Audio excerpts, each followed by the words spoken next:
Okay, thank you very much for coming. Thank you very much for giving me the opportunity to speak, especially after Stephen. I'm a bit nervous here, but I hope he will be kind and patient. I'd like to share 3 incidents, if I can call them, with you, all to do with the Holocaust celebrations or memorials this week. I attended the official one, which was organized by the Holocaust Memorial Day, with all the important politicians in the UK, and they mentioned at least 8 genocides, so they were very generous. They admitted that the Jews were not the only people who were murdered, but not a single word about Palestinians, not one word. They also mentioned that gay people were killed and disabled people were killed, and they had a gay speaker, and they wheeled on a few disabled people who had no idea what was happening. I call this exploitation, and I complained to the Holocaust Memorial Day. Also, on the same day,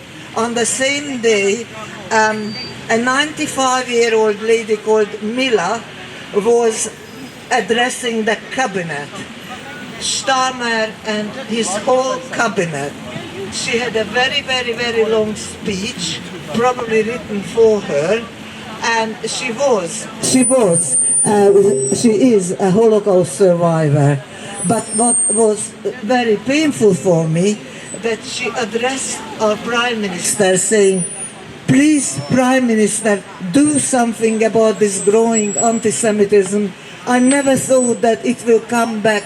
I survived Bergen-Belsen, which the Brits liberated," she said, "and the British people were wonderful."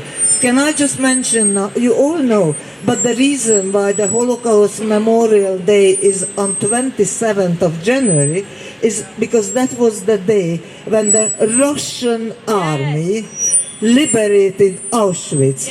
Now, during the celebrations or memorials or whatever you call them, no one ever said anything about the Soviet army or Russian army, only about the British who liberated Bergen-Belsen.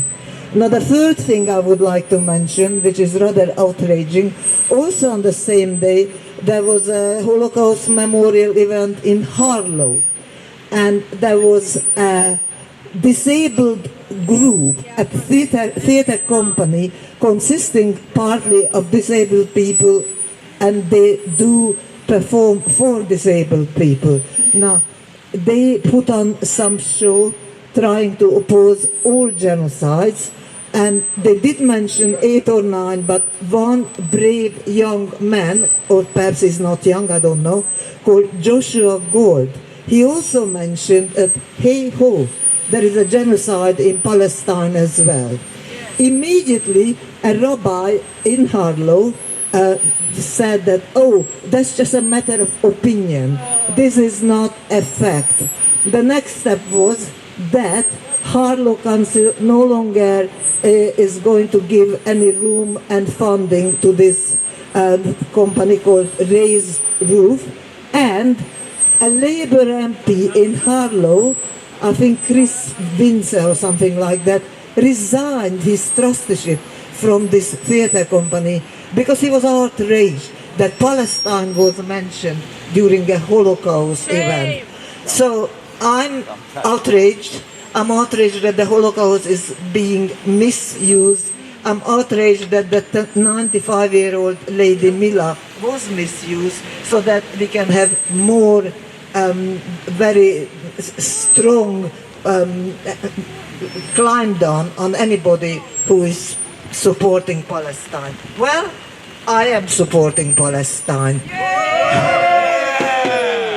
Free, free! Palestine! Free, free! Palestine! Free, free! Palestine!